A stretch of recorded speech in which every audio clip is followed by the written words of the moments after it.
السلام علیکم ورحمۃ اللہ وبرکاتہ۔ بسم اللہ الرحمن الرحیم، الصلاۃ والسلام علی رسولہ الکریم۔ الحمدللہ، گزشتہ لیکچر میں ہم نے غزوہ حنین کے بارے میں جانا۔ آج ہم انشاءاللہ غزوہ طائف کو اسٹڈی کرتے ہیں کہ غزوہ طائف کے کیا اسباب تھے، یہ کیسے ہوا اور اس میں کیا واقعات پیش آئے۔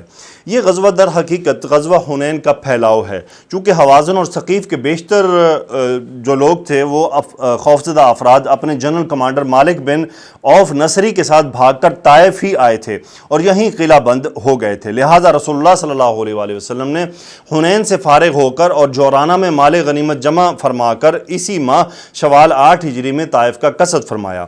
اس مقصد کے لیے خالد بن ولید رضی اللہ تعالیٰ عنہ کی سرکردگی میں 1000 فوج کا ہراول دستہ روانہ کیا۔ پھر آپ صلی اللہ علیہ وآلہ وسلم نے خود طائف کا رخ فرمایا۔ راستے میں نخلہ، یمانیہ، پھر قرن منازل سے گزرتا ہوا لے بن مالک بن عوف کا ایک قلعہ تھا، آپ نے اسے منہدم کروا دیا۔ پھر سفر جاری رکھتے ہوئے طائف پہنچے اور قلعہ طائف کے قریب خیمہ زن ہو کر اس کا محاصرہ کر لیا۔ محاصرہ نے قدر طول پکڑا، چنانچہ صحیح مسلم میں حضرت انس رضی اللہ تعالیٰ عنہ کی روایت ہے کہ یہ 40 دن تک جاری رہا۔ اہل سیر میں سے بعض نے اس کی مدت 20 دن بتائی ہے، بعض نے 10 دن بتائی ہے، بعض نے 18 دن بتائی ہے اور بعض نے 15 دن بتائی ہے۔ دوران محاصرہ دونوں طرف سے تیر اندازی اور پتھر بازی کے واقعات بھی پیش آتے رہے، بلکہ پہل جب مسلمانوں نے محاصرہ کیا تو قلعہ کے اندر سے ان پر اس شدت سے تیر اندازی کی گئی کہ معلوم ہوتا تھا کہ ٹڈی دل چھپا ہوا ہے۔ اس سے متعدد مسلمان زخمی ہوئے، 12 شہید ہوئے اور انہیں اپنا کیمپ اٹھا کر موجودہ مسجد طائف کے پاس جانا پڑا۔ رسول اللہ صلی اللہ علیہ وآلہ وسلم نے اس صورتحال سے نمٹنے کے لیے اہل طائف پر منجنیق نصب کی اور متعدد گولے پھینکے، جس سے قلعہ کی دیوار میں شگاف پڑ گیا اور مسلمانوں کی ایک جماعت دوبابہ کے اندر گھس کر آگ لگانے کے لیے دیوار تک پہنچ گئی، لیکن دشمن نے ان پر لوہے کے جلتے ٹکڑے پھینکے، جس سے مجبور ہو کر مسلمان دوبابہ کے نیچے سے باہر نکل آئے، مگر باہر نکلے تو دشمن نے ان پر تیروں کی بارش کر دی، جس سے بعض مسلمان شہید ہو گئے۔ رسول اللہ صلی اللہ علیہ وآلہ وسلم نے دشمن کو زیر کرنے کے لیے ایک اور جنگی حکمت عملی کے طور پر حکم دیا کہ انگور کے درخت کاٹ کر جلا دیے جائیں۔ مسلمانوں نے ذرا بڑھ چڑھ کر ہی کٹائی کر دی۔ اس پر ثقیف نے اللہ تعالیٰ اور قرابت کا واسطہ دے کر گزارش کی کہ درختوں کو کاٹنا بند کر دیں۔ آپ نے اللہ کے واسطے اور قرابت کی خاطر ہاتھ روک لیا۔ دوران محاصرہ رسول اللہ صلی اللہ علیہ وسلم کے منادی نے اعلان کیا کہ جو قلعہ سے اتر کر ہمارے پاس آ جائے وہ آزاد ہے۔ اس اعلان پر 23 آدمی قلعہ سے اندر باہر آ کر مسلمانوں میں شامل ہوئے۔ انہی میں حضرت ابوبکر رضی اللہ تعالیٰ عنہ بھی ہیں، اور وہ قلعہ کی دیوار پر چڑھ کر ایک چرخی یا گراری کی مدد سے، جس کے ذریعے رہٹ سے پانی کھینچا جاتا ہے، لٹک کر نیچے آئے۔ چونکہ گراری کو عربی میں بکرا کہا جاتا ہے، اس لیے رسول اللہ صلی اللہ علیہ وسلم نے ان کی کنیت ابو بکرا رکھ دی۔ اب سب غلاموں کو رسول اللہ صلی اللہ علیہ وسلم نے آزاد کر دیا اور ہر ایک کو ایک ایک مسلمان کے حوالے کر دیا اور اسے سامان باہم پہنچائے۔ یہ حادثہ قلعہ والوں کے لیے بڑا جان کا تھا۔ جب محاصرہ طول پکڑ گیا اور قلعہ قابو میں آتا نظر نہ آیا اور مسلمانوں پر تیروں کی بارش اور گرم لوہوں کی زد پڑی اور ادھر اہل قلعہ نے سال بھر کا سامان خوردنوش بھی جمع کر لیا، تو رسول اللہ صلی اللہ علیہ وسلم نے نوفل بن معاویہ دہلی سے مشورہ طلب کیا۔ اس نے کہا، لومڑی اپنے بھیٹ میں گھس گئی ہے، اگر آپ اس پر ڈٹے رہیں تو پکڑ لیں گے اور اگر چھوڑ کر چلے جائیں گے تو وہ آپ کا کچھ نہیں بگاڑ سکتی۔ یہ سن کر رسول اللہ صلی اللہ علیہ وسلم نے محاصرہ ختم فرما دیا اور حضرت عمر بن خطاب رضی اللہ تعالیٰ عنہ کے ذریعے لوگوں میں اعلان کروا دیا کہ ہم انشاءاللہ کل واپس ہوں گے۔ لیکن یہ اعلان صحابہ پر گراں گزرا۔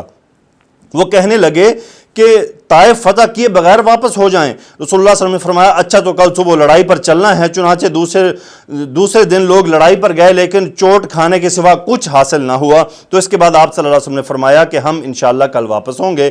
اس پر لوگوں میں خوشی کی لہر دوڑ گئی اور انہوں نے بے چوں چرا رخت سفر باندھنا شروع کر دیا۔ یہ کیفیت دیکھ کر رسول اللہ صلی اللہ علیہ وسلم مسکراتے رہے۔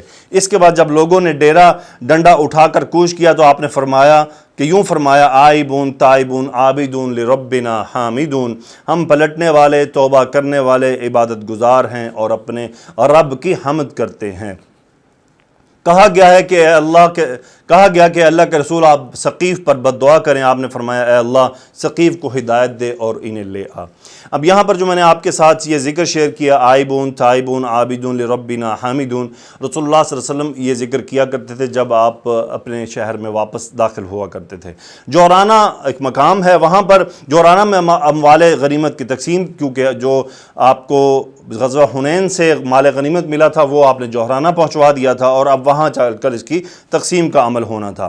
رسول اللہ صلی اللہ علیہ وسلم طائف سے محاصرہ ختم کر کے واپس آئے تو جوہرانہ میں کئی روز مال غنیمت تقسیم کیے بغیر ٹھہرے رہے۔ اس تاخیر کا مقصد یہ تھا کہ حوازن کا وفد طائب ہو کر آپ کی خدمت میں آ جائے اور اس نے جو کچھ کھویا ہے وہ سب لے جائے، یعنی جو غزوہ حنین میں جن لوگوں سے آپ نے مال غنیمت لیا تھا ابھی آپ ان کے انتظار میں تھے کہ شاید وہ طائب ہو کر اسلام قبول کر لیں اور یہ مال انہیں واپس دے دیا جائے۔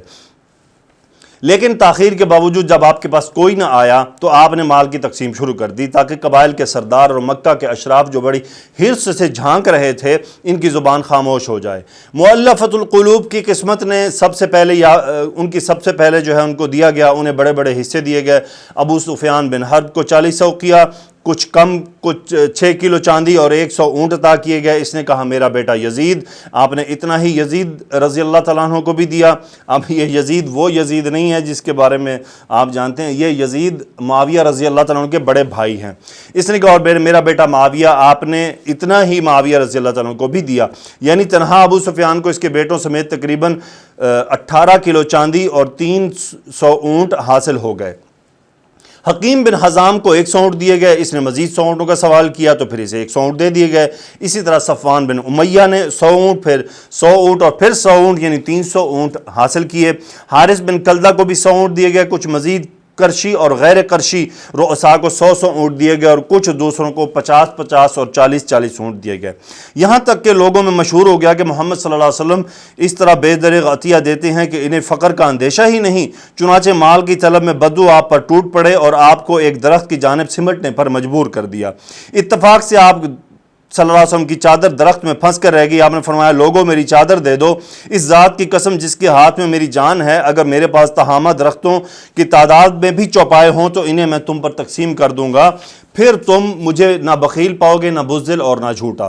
اس کے بعد آپ صلی اللہ علیہ وسلم نے اپنے اونٹ کے بازو میں کھڑے ہو کر اس کی کوہان سے کچھ بال لیے اور چٹکی میں رکھ کر بلند کرتے ہوئے فرمایا اے لوگو واللہ میرے لیے تمہارے مال فہ میں سے کچھ بھی نہیں، حتیٰ کہ اتنا بال بھی نہیں، صرف خمس ہے اور خمس بھی تم پر ہی پلٹا دیا جاتا ہے۔ مؤلفۃ القلوب کو دینے کے بعد رسول اللہ صلی اللہ علیہ وسلم نے حضرت زید بن ثابت رضی اللہ تعالیٰ عنہ کو حکم دیا کہ مال غنیمت اور فوج کو یکجا کر کے لوگوں پر غنیمت کا تقسیم حساب لگائیں۔ انہوں نے ایسا کیا تو ایک فوجی کے حصے میں 4 اونٹ اور 40 بکریاں آئیں۔ جو شاہ سوار تھا اسے 12 اونٹ دیے گئے، 100 بکریاں دی گئیں۔ یہ تقسیم ایک حکیمانہ سیاست پر مبنی تھی، کیونکہ دنیا میں بہت سے ایسے جو اپنی عقل کے راستے سے نہیں بلکہ پیٹ کے راستے سے حق پر لائے جاتے ہیں، یعنی جس طرح جانوروں کو ایک مٹھی ہری گھاس دکھلا دیجئے تو اس کی طرف بڑھتے لپکتے اپنی محفوظ ٹھکانے تک پہنچ جاتے ہیں، اسی طرح مذکورہ قسم کے انسانوں کے لیے بھی مختلف ڈھنگ کے اسباب کشت کی ضرورت پڑتی ہے۔ یہاں پر ایک اور بات بھی ذہن میں رکھی جائے کہ جو مؤلفۃ القلوب تھے یہ وہ صحابہ تھے کہ جو ابھی نئے اسلام میں داخل ہوئے تھے، تو ابھی وہ اسلام میں اتنے پختہ نہ تھے، رسول اللہ صلی اللہ علیہ وسلم کی زندگی سے ابھی انہوں نے وہ چیزیں حاصل نہ کی تھیں، اس لیے یہ کچھ ایسے حالات کا سامنا ہوا۔ یقینی طور پہ جب بعد میں انہوں نے ان معاملات کو دیکھ لیا تو ایک جگہ ایک واقعے میں نے پڑھا تھا کہ ابو سفیان رضی اللہ تعالیٰ عنہ کو شاید عمر بن خطاب رضی اللہ تعالیٰ عنہ کے دور میں یا اللہ کو ہمیشہ معاف فرمائے تو آپ کو ایک بہت بڑے مال کی آفر ہوئی تھی، لیکن آپ نے وہ آفر ٹھکرا دی۔ یعنی اس وقت پھر وہ ان کا ایمان اس لیول پہ پہنچ چکا تھا کہ جب ان کا ایمان اس درجے پر پہنچ گیا تو پھر ان لوگوں کو اندازہ ہوا کہ اصل دنیا کیا ہے۔ تو یہ تو ابھی ابتدا تھا، نئے تھے، دین اس طرح ابھی راسخ نہیں ہوا تھا اندر، رسول اللہ صلی اللہ علیہ وسلم کی زندگی سے وہ معاملات ابھی تک سیکھے نہیں تھے انہوں نے۔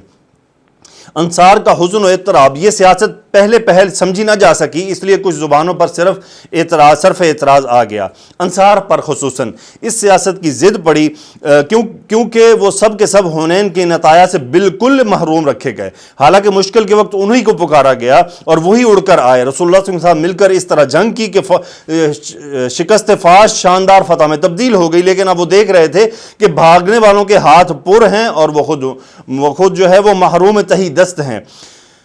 ابن اسحاق نے ابو سعید خدری رضی اللہ تعالیٰ عنہ سے روایت کی ہے کہ جب رسول اللہ صلی اللہ علیہ وسلم نے قریش اور قبائل عرب کو وہ عطیے دیے اور انصار کو کچھ نہ دیا تو انصار نے جی میں جو ہے وہ پیچ و تاب کھایا اور ان میں بہت چہم گوئی ہوئی، یہاں تک کہ کہنے والے نے کہا اللہ کی قسم رسول اللہ صلی اللہ علیہ وسلم اپنی قوم سے جا ملے ہیں۔ اس کے بعد سعد بن عبادہ رضی اللہ تعالیٰ عنہ آپ کے پاس حاضر ہوئے اور عرض کیا یا رسول اللہ صلی اللہ علیہ وسلم، آپ علیہ الصلوۃ والسلام نے اس حاصل شدہ مال فیع میں جو کچھ کیا ہے اس پر انصار اپنے جی میں آپ پر پیچ و تاب کھا رہے ہیں۔ آپ نے فرمایا ایسے اپنی قوم میں تقسیم فرمایا اور قبائل عرب کو بڑے بڑے عطیے دیے لیکن انصار کو کچھ نہ دیا۔ آپ نے فرمایا اے سعد اس بارے میں تمہارا کیا خیال ہے؟ کہ انہوں نے کہا کہ یا رسول اللہ صلی اللہ علیہ وسلم میں بھی تو اپنی قوم کا ہی ایک آدمی ہوں۔ آپ نے فرمایا اچھا تو اپنی قوم کو اس چھولداری میں جمع کرو۔ سعد نکل کر انصار کو چھولداری میں جمع کرنے لگے۔ کچھ مہاجرین بھی آ گئے تو انہیں داخل ہونے دیا گیا، پھر کچھ لوگ اور بھی آ گئے تو انہیں واپس کر دیا گیا۔ جب سب لوگ جمع ہو گئے تو سعد رضی اللہ تعالیٰ نے رسول اللہ صلی اللہ علیہ وسلم کی خدمت حاضر ہو کر عرض کیا قبیلہ انصار آپ کے لیے جمع ہو گیا ہے۔ آپ صلی اللہ علیہ وسلم کے پاس تشریف لائے، اللہ کی حمد و ثنا کی اور پھر خطبہ ارشاد فرمایا۔ آپ نے فرمایا انصار کے لوگوں تمہاری یہ کیا چہم و گوئی ہے جو میرے علم میں آئی ہے، اور یہ کیا ناراضگی ہے جو جی میں تم نے مجھ پر محسوس کی ہے؟ کیا ایسا نہیں کہ میں تمہارے پاس اس حالت میں آیا کہ تم گمراہ تھے، اللہ نے تمہیں ہدایت دی، اور محتاج تھے اللہ نے تمہیں غنی کر دیا، اور باہم دشمن تھے اللہ نے تمہیں آپس میں تمہارے دل جوڑ دیے؟ لوگوں نے کہا کیوں نہیں، اللہ اور اس کے رسول کا بڑا فضل و کرم ہے۔ اس کے بعد آپ نے فرمایا انصار کے لوگوں مجھے جواب کیوں نہیں دیتے؟ انصار نے عرض کیا اے اللہ کے رسول بھلا ہم آپ کو کیا جواب دیں، اللہ اور اس کے رسول صلی اللہ علیہ وسلم کا فضل و کرم ہے۔ آپ نے فرمایا دیکھو اللہ کی قسم اگر تم چاہو تو کہہ سکتے ہو اور سچ ہی کہو گے اور تمہاری بات سچ ہی مانی جائے گی کہ آپ صلی اللہ علیہ وسلم ہمارے پاس اس حالت میں آئے کہ آپ علیہ الصلوۃ والسلام کو جھٹلایا گیا تھا، ہم نے آپ کی تصدیق کی، آپ کو بے یار و مددگار چھوڑا گیا تھا، ہم نے آپ کی مدد کی، آپ کو دھتکارا گیا، ہم نے آپ کو ٹھکانہ دیا، آپ محتاج تھے، ہم نے آپ کی غم گساری اور غمخواری کی۔ اے انصار کے لوگوں تم اپنے جی میں دنیا کی ساری دولت کے لیے ناراض ہو گئے جس کے ذریعے میں نے لوگوں کا دل جوڑا تھا تاکہ وہ مسلمان ہو جائیں اور تم کو تمہارے اسلام کے حوالے کر دیا جائے۔ اے انصار کیا تم اس سے راضی نہیں کہ لوگ اونٹ بکریاں لے جائیں اور تم رسول اللہ صلی اللہ علیہ وآلہ وسلم کو اپنے ڈیروں میں لے کر اپنے ڈیروں میں پلٹو؟ اس ذات کی قسم جس کے ہاتھ میں محمد صلی اللہ علیہ وسلم کی جان ہے اگر ہجرت نہ ہوتی تو میں بھی انصار ہی کا ایک فرد ہوتا، اگر سارے لوگ ایک راہ چلیں اور انصار دوسری راہ چلیں تو میں بھی انصار ہی کی راہ پر چلوں گا۔ اے اللہ رحم فرما انصار پر اور ان کے بیٹوں پر اور ان کے بیٹوں اور ان کے پوتوں پر۔ رسول اللہ صلی اللہ علیہ وسلم کا یہ خطاب سن کر اس قدر روئے کہ داڑیاں تر ہو گئیں اور کہنے لگے ہم راضی ہیں، ہمارے حصے اور نصیب میں رسول اللہ صلی اللہ علیہ وسلم ہوں۔ اس کے بعد رسول اللہ صلی اللہ علیہ وسلم واپس ہو گئے اور لوگ پھر بکھر گئے۔ وفد حوازن اب آتا ہے۔ غنیمت تقسیم ہو جانے کے بعد حوازن کا وفد مسلمان ہو کر آ گیا۔ یہ کل 14 آدمی تھے، ان کا سربراہ زہیر بن سرد تھا، ان میں رسول اللہ صلی اللہ علیہ وسلم کا رضائی چچا ابو برقان بھی تھا۔ وفد نے سوال کیا آپ مہربانی کر کے قیدی اور مال واپس کر دیں، اور اس انداز سے بات کی کہ دل بسیج جائے۔ آپ نے فرمایا میرے ساتھ جو لوگ ہیں انہیں دیکھ ہی رہے ہو، مجھے سچ بات زیادہ تر پسند ہے، اس لیے بتاؤ تمہیں اپنے بال بچے زیادہ محبوب ہیں یا مال؟ انہوں نے کہا کہ ہمارے نزدیک خاندانی شرف کے برابر کوئی چیز نہیں۔ آپ نے فرمایا اچھا تو جب میں ظہر کی نماز پڑھ لوں تو تم اٹھ کر کہنا کہ ہم رسول اللہ صلی اللہ علیہ وسلم کو مومنین کی جانب سفارشی بناتے ہیں اور مومنین کو رسول اللہ صلی اللہ علیہ وسلم کی جانب سفارشی بناتے ہیں۔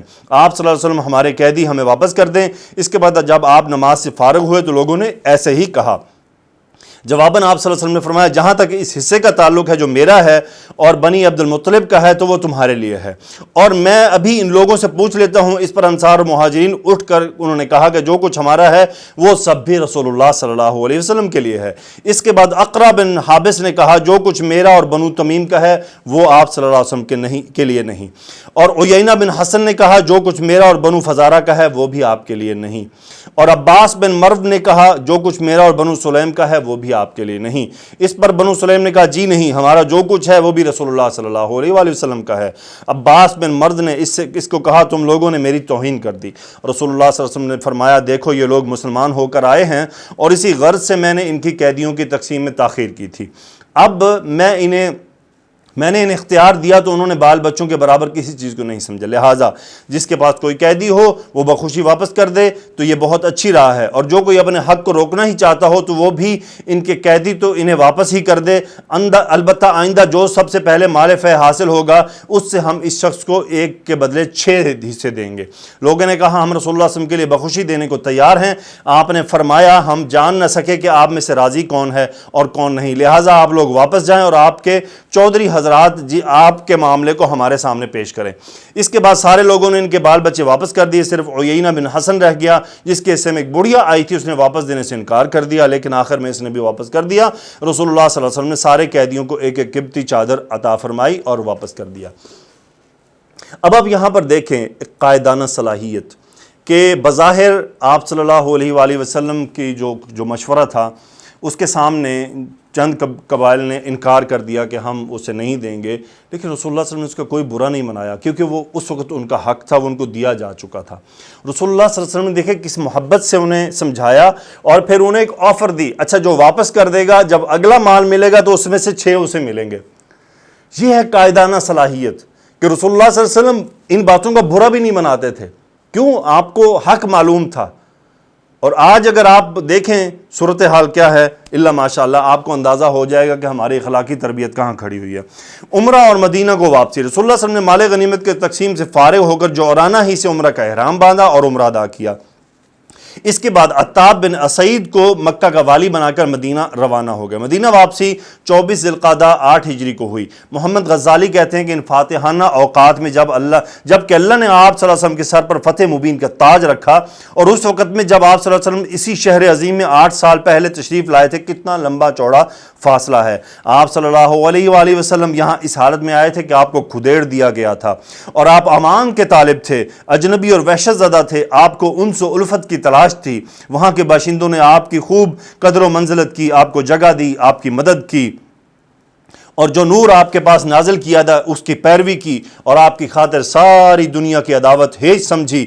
اب وہی آپ کے ہیں، اور جس شہر نے خوف زدہ مہاجر کی حیثیت سے آپ کا استقبال کیا، آج 8 سال بعد وہی شہر آپ کی اس حیثیت سے استقبال کر رہا ہے کہ مکہ آپ کے زیر نگی ہیں، اور اس نے اپنی کبریائی اور جاہلیت کو آپ صلی اللہ علیہ وسلم کے پیروں تلے ڈال دیا ہے، اور آپ اس کی پچھلی خطا معاف کر کے اسے اسلام کے ذریعے سرفراز بخش رہے ہیں۔ اِنَّهُ مَن يَتَّقِ وَيَصْبِرْ فَإِنَّ اللَّهَ لَا يُضِيعُ أَجْرَ الْمُحْسِنِينَ۔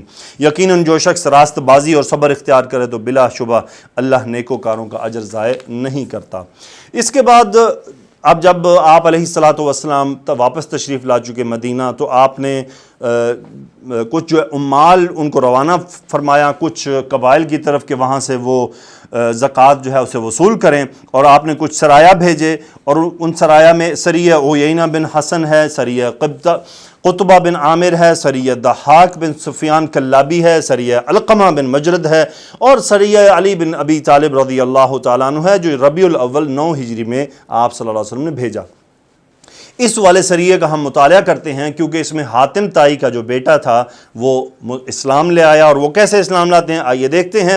انہیں قبیلہ طے کی جانب ایک بت کو جس کا نام قلس تھا ڈھانے کے لیے بھیجا گیا۔ آپ کی سرکردگی میں 100 اونٹ 50 گھوڑوں سمیت 150 آدمی تھے، جھنڈیاں کالی اور پھریرا سفید۔ مسلمانوں نے فجر کے وقت حاتم طائی کے محلہ پر چھاپا مار کر قلس کو ڈھا دیا اور قیدیوں اور چوپایوں کو اور بھیڑ بکریوں پر قبضہ کر لیا۔ انہیں قیدیوں میں حاتم طائی کی صاحبزادی بھی تھی، البتہ حاتم کے صاحبزادے عدی ملک کے شام بھاگ گئے۔ مسلمانوں نے قلس کے خزانے میں 3 تلواریں اور 3 زریں پائیں اور راستے میں مال غنیمت تقسیم کر لیا، البتہ منتخب مال رسول اللہ صلی اللہ علیہ وسلم کے لیے علیحدہ کر دیا گیا اور آل حاتم کو تقسیم نہیں کیا۔ مدینہ پہنچے تو حاتم طائی کی صاحبزادی نے رسول اللہ صلی اللہ علیہ وسلم سے رحم کی درخواست کرتے ہوئے عرض کیا، یا رسول اللہ صلی اللہ علیہ وسلم، یہاں جو آ سکتا تھا لاپتہ ہے، والد گزر چکے ہیں اور میں بڑھیا ہوں، خدمت کرنے کی طاقت نہیں رکھتی، آپ مجھ پر احسان کیجئے۔ اللہ آپ پر احسان کرے گا۔ آپ صلی اللہ علیہ وسلم نے دریافت فرمایا، تمہارے لیے کون آ سکتا ہے؟ بولی عدی بن حاتم۔ فرمایا، وہی جو اللہ اور رسول سے بھاگا ہے۔ آپ پھر آپ صلی اللہ علیہ وسلم نے آگے بڑھ گئے اور دوسرے دن اس نے پھر یہی بات دہرائی، آپ نے پھر وہی بات فرمائی جو آپ نے کل پچھلے دن فرمایا تھا۔ تیسرے دن پھر اس بڑھیا نے وہی عورت وہی بات دہرائی، تو آپ نے کہا، آپ نے احسان فرماتے اسے آزاد کر دیا۔ اس وقت آپ صلی اللہ علیہ وسلم کے بازو میں ایک صحابی تھے، غالباً حضرت علی رضی اللہ تعالیٰ عنہ تھے، انہوں نے کہا آپ صلی اللہ علیہ وسلم سے سواری کا بھی سوال کرو۔ اس نے سواری کا سوال کیا، آپ صلی اللہ علیہ وسلم نے سواری فراہم کرنے کا بھی حکم صادر فرمایا۔ حاتم کی صاحبزادی لوٹ کر اپنے بھائی عدی کے پاس ملک شام گئیں۔ جب ان سے ملاقات ہوئی تو انہیں رسول اللہ صلی اللہ علیہ وسلم کے بارے میں بتلایا، آپ نے ایسا کارنامہ انجام دیا ہے کہ تمہارے باپ بھی ویسا نہیں کر سکتے تھے، ان کے پاس رغبت یا خوف کے ساتھ جاؤ۔ چنانچہ عدی کسی امان یا تحریر کے بغیر آپ صلی اللہ علیہ وسلم کے پاس حاضر ہو گئے۔ انہیں آپ صلی اللہ علیہ وسلم نے اپنے گھر لے گئے، اور جب وہ سامنے بیٹھے تو آپ صلی اللہ علیہ وسلم نے اللہ کی حمد و ثنا کی اور پھر فرمایا تم کس چیز سے بھاگ رہے ہو؟ کیا لا الہ الا اللہ کہنے سے بھاگ رہے ہو؟ اگر ایسا ہے تو بتاؤ کیا تمہیں اللہ کے سوا کوئی معبود کا علم ہے؟ انہوں نے کہا نہیں۔ پھر آپ نے کچھ دیر گفتگو کی، اس کے بعد فرمایا اچھا تو تم اس سے بھاگتے ہو کہ اللہ اکبر کہا جائے، تو کیا تم اللہ سے کوئی بڑی چیز جانتے ہو؟ انہوں نے کہا نہیں۔ آپ نے فرمایا سنو، یہود پر اللہ کی غضب کی مار ہے، نصارہ گمراہ ہیں۔ انہوں نے کہا نہیں۔ آپ صلی اللہ علیہ وسلم نے فرمایا سنو، یہود پر اللہ کی غضب کی مار ہے اور نصارہ گمراہ ہیں۔ انہوں نے کہا تو میں ایک رخا مسلمان ہوں۔ یہ سن کر رسول ہم کے چہرہ فرط مسرت سے دمک اٹھا۔ اس کے بعد آپ صلی اللہ علیہ وسلم کے حکم سے انہیں ایک انصاری کے ہاں ٹھہرایا گیا اور وہ صبح و شام آپ صلی اللہ علیہ وسلم کی خدمت میں حاضر ہوتے رہے۔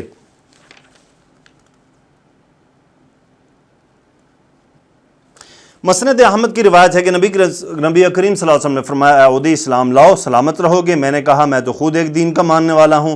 آپ صلی اللہ علیہ وسلم نے فرمایا میں تمہارا دین تم سے بہتر طور پر جانتا ہوں۔ میں نے کہا آپ صلی اللہ علیہ وسلم میرا دین مجھ سے بہتر طور پر کیسے جانتے ہیں؟ آپ نے فرمایا ہاں، کہ ایسا نہیں ہے کہ تم مذہباً رکوسی ہو اور پھر بھی اپنی قوم کے مال غنیمت کا چوتھائی کھاتے ہو؟ میں نے کہا کیوں نہیں؟ آپ نے فرمایا یہ تمہارے دین کے روح سے حلال نہیں۔ آپ صلی اللہ علیہ وسلم کی اس بات پر مجھے سرنگوں ہو جانا پڑا۔ بہرحال تو یہ تو تھی ان کے ایمان لانے کی کیفیت۔ اس کے بعد انشاءاللہ ہم اگلے لیکچر میں غزوہ تبوک کا مطالعہ کریں گے۔